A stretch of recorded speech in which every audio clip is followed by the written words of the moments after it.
네, 안준영 변호사와 함께합니다. 어서 오세요. 네, 안녕하세요. 네, 오늘 어떤 이야기인가요? 네, 이태원 참사가 벌써 2주기를 앞두고 있습니다. 네. 어제 김강호 전 서울경찰청장을 비롯한 이태원 참사 핵심 책임자들 3인에 대한 1심 판결이 있었는데요. 네. 여태까지 여러 건의 재판이 있었어요. 박희영 용산구청장, 이임재 전 용산경찰서장 등 총 21명이 법정에 올랐고 불법 중축 사태의 원인을 제공한 식당이나 호텔 관계자들은 유죄가 일부 나온 바 있는데 네. 기소된 공무원들 중에서는 사실상 용산경찰서를 빼고는 나머지는 거의 무죄가 나왔습니다. 그러니까요. 예, 유죄가 나온 사람들은 누가 있냐면 이임재 용산경찰청장 그리고 송병주 용산 종합상황실장과 박인혁 팀장 이렇게 3인은 금고와 집행유예 등을 선고받은 적이 있는데 나머지 공무원들은 사실상 이제 거의 다 무죄가 나왔다고 보면 됩니다. 어제 김광호 전 서울경찰청장까지 무죄 나오니까 또 유족들이 오열을 하시던데. 예, 저도 마음이 참 안 좋더라고요. 예. 일단 어떻게 평가하세요, 이 판결은?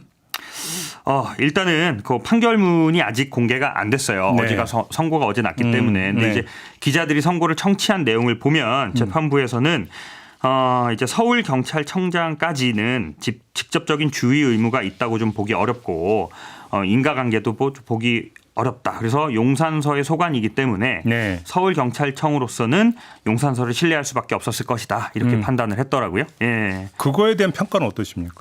예, 제가 이제 좀 여러 가지 문제가 좀 있었기 때문에 이런 결과가 나오지 않았나 싶은데요. 네. 일단 첫 번째는 입법이 좀 미비했을 것 같고요. 입법 미비라면 어떤 거 있을 수가 있습니까? 이제 그 경찰 직무집행법 등에서 예. 이제 관할 경찰서에 대한 이제 의무 같은 건 좀 제시가 되어 있지만 예. 이제 그 용산서를 벗어나서 서울청까지 유죄를 좀 지우기에는 재판부가 조금 보수적이지 않았나 이런 생각도 하고 있습니다. 예. 뭐 국민 상식으로는 그렇죠. 경찰도 지휘 계통이 확실한 조직이잖아요. 네네네. 군대만큼이나. 네네. 그러면 용산 경찰서장 위에서 지휘를 하는 존재가 서울 경찰청장이잖아요. 그렇죠. 예. 근데 용산 경찰서장에게만 직접적 주의 의무가 있고 서울 경찰청장한테 없다고 한다면 네네네. 이거를 그럼 다른 사건에도 적용을 하면 항상 문제는 꼬리만 처벌받고 몸통, 머리는 처벌 안 한다라는 얘기로 확장 해석이 될 수가 있어요. 그럴 수 있죠. 예. 이게 말이 되는 얘기냐라는 거예요. 그렇게 볼 수 있고요. 예. 특히나 좀 제가 뭐 저뿐만 아니라 그 네. 당시 선고를 청취하면서 여태까지 재판이 오래됐잖아요. 그 네. 재판을 많이 드나든 이제 기자들의 또 재판 진행 내용 이런 걸 보면 사실은 이 김 전 청장이 참사 발생하기 전인 최소 2차례에 걸쳐서 이태원 일대 인파가 몰리니 대책을 수립해야 한다고 본인이 지시한 사실도 있고 네.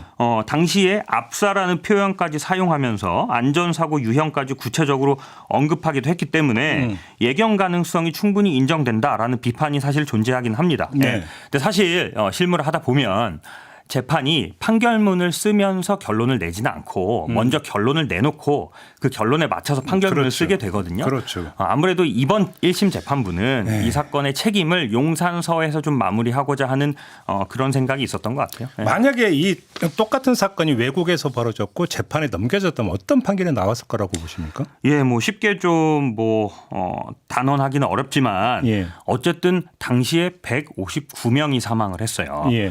대한민국 역사상 이렇게 다중이 사망한 거에서는 굉장히 손에 꼽을 만큼 엄청 큰 사건이었단 말이에요. 그러면 그렇게 이례적인 사건에 비례해서 네. 그 처벌도 굉장히 좀 이례적이었어야 한다고 보는데 좀 너무 보수적이고 좀 일반적인 판결이 나왔기 때문에 국민들의 법강점과 눈높이에는 현저히 부족할 거라고 생각합니다. 뭐 아니 어렵게 얘기할 것 없이 간단하게 뭐 구체적인 직접 실무 담당자만 처벌할 수 있고 나머지는 아니다 이거잖아요. 그렇죠. 용산구청장 무죄 때린 것도 결국은 그 취지잖아요. 그렇죠. 용산구청장도 무죄가 나왔죠. 예. 아니 그러면 항상 저기 뭐냐면 피라미밖에 처벌 못하는 얘기밖에 안 되는 거잖아요. 그런 비판이 있을 수밖에 없고요. 이게 좀 안 좋은 선례를 남길 수가 있는 게 예. 앞으로 비슷한 사건이 터졌을 때도 네.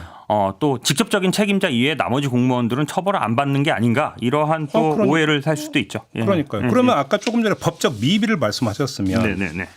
그럼 그래서 입법 보완은 어떻게 이루어질 수 있다고 생각하세요? 일단 이 부분에 대해서 좀 가장 좀 핵심적인 입법 보완이 필요했던 부분이 네. 재난안전관리법이라는 게 있거든요. 네네. 왜냐하면 경찰들은 경찰 직무법에 의해서 그래도 유죄 판결을 받긴 했어요. 일부.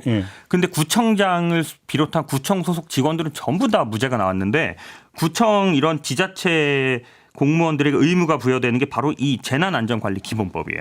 근데 여기서는 여태까지 축제 개최자가 없는 사건에 대해서는 처벌 조항이 명확하게 없었어요.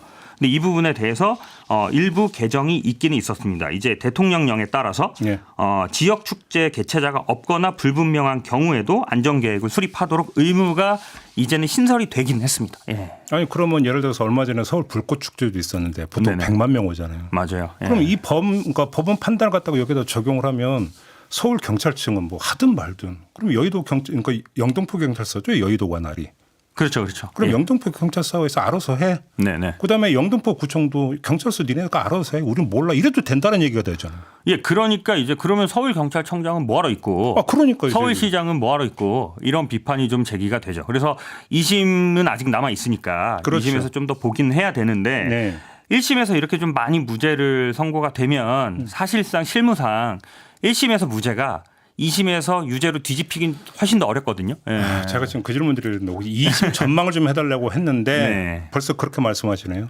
네, 아무래도 특히 1심에서 무죄가 나왔는데 2심에서 유죄로 뒤집히는 경우가 많지는 않고 예. 또 검찰이 뭐 얼마나 강한 수사 의지를 가지고 있는지도 잘 모르겠고 그러니까요. 또 얼마나 또 추가적인 새로운 증거가 나올지도 좀 불분명하기 때문에 네. 저는 개인적으로 2심도 막 낙관적으로 보지는 않습니다. 다만 이제 이태원 특조위가 출범을 했으니까 네네네. 이제 특조위에서 이제 뭔가 또 이제 어떤 진실에 다가갈 수 있는 단서라든지 네네. 이런 것들이 좀 만약에 좀 이제 확인이 된다면 얘기는 좀 달라질 수 있으니까 우리 단정을 하지 말자고요. 네네, 그렇죠. 예. 알겠습니다. 그래서 특조위랑 이제 또 민사소송도 진행 중이니까요. 네. 민사소송에서도 또 추가 증거가 나올 수가 있어요. 그렇죠. 예, 그런 것들이 또 제기가 되면 항소심에서 또 결과가 바뀌기를 좀 기대를 해봅니다. 항상 느끼는 거지만 참 법리와 상식은 참 간극이 크다. 네, 그렇습니다. 언제 이제 재판부도 좀 이런 국민들의 네. 법 감정을 좀 고려하는 판단이 있었으면 좋겠습니다. 알겠습니다. 오늘 말씀 여기까지 들어야 될 것 같네요. 고맙습니다, 변호사님. 네. 안준영 변호사와 함께했습니다.